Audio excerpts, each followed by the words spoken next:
مسیح میں آپ سب کو سلام۔ میرا نام پاسٹر انوکھ ہے۔ آج آپ کے لیے میں ایک نئی بات لے کر آیا ہوں۔ اکثر آپ نے دیکھا ہو کہ ہم جس ملک میں رہتے ہیں اسی ملک کا کلچر ہم اپنا زندگی میں اپناتے ہیں، اسی ملک کی زبان بولتے ہیں، مگر جب ہم مختلف علاقوں کو دیکھتے ہیں، مختلف کلچرز کو دیکھتے ہیں تو ہمیں پتہ چلتا ہے کہ ہر ایک کا ایک علیحدہ کلچر ہے۔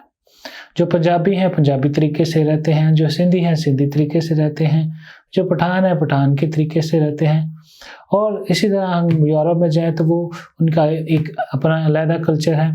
پھر ہم دوسرے اور ملکوں میں جائیں تو ان کا ایک علیحدہ کلچر ہے، جو قبیلوں میں رہتا ہے ان کا ایک علیحدہ کلچر ہے۔ مگر میرے عزیزو، آج میں آپ کو ایک نئی بات، اس سارے باتوں سے آپ کے لیے ایک نئی بات آپ کو بتانا چاہتا ہوں کہ جو مسیحی ایماندار ہیں ان کے سامنے دنیا کے معاشرے، دنیا کے کلچر کوئی معنی نہیں رکھتے۔ دنیا کی جو روایتیں ہیں وہ کوئی معنی نہیں رکھتی، ان کے سامنے صرف ایک ہی کلچر ہے، وہ ببلیکل کلچر ہے۔ وہ کلچر اگر ہم اپنی گھروں میں اپنائیں گے، اپنے معاشرے میں اپنائیں گے، ہمارے گھرانے بھی ترقی کریں گے اور ہم بہت ساری ایسی بری باتوں سے بھی بچ جائیں گے، بے روی سے بچ جائیں گے، کیونکہ دنیا کے کلچر ہمیں شاید اس مذہبی، اس اخلاقی اقدار میں نہیں لے کر آتی جتنا بائبل کی تعلیم ہمیں لے کر آتی ہے۔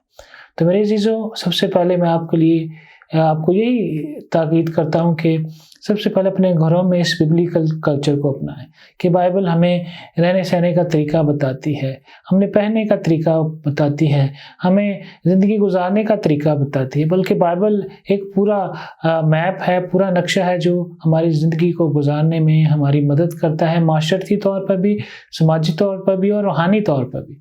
تو آج میں آپ کے لیے یہی نئی بات لے کر آیا ہوں کہ ہم اپنے گھروں میں بائبل کے کلچر کو لے کر آئیں تاکہ ہم جانیں، ہمارے بچے جانیں۔ یہ نہ ہو کہ ہمارے بچے ویسٹرن تربیت لے کے یا کوئی اور تربیت دے کے اپنے اس اصل مقصد سے پیچھے ہٹ جائیں۔ خدا آپ سب کو برکت۔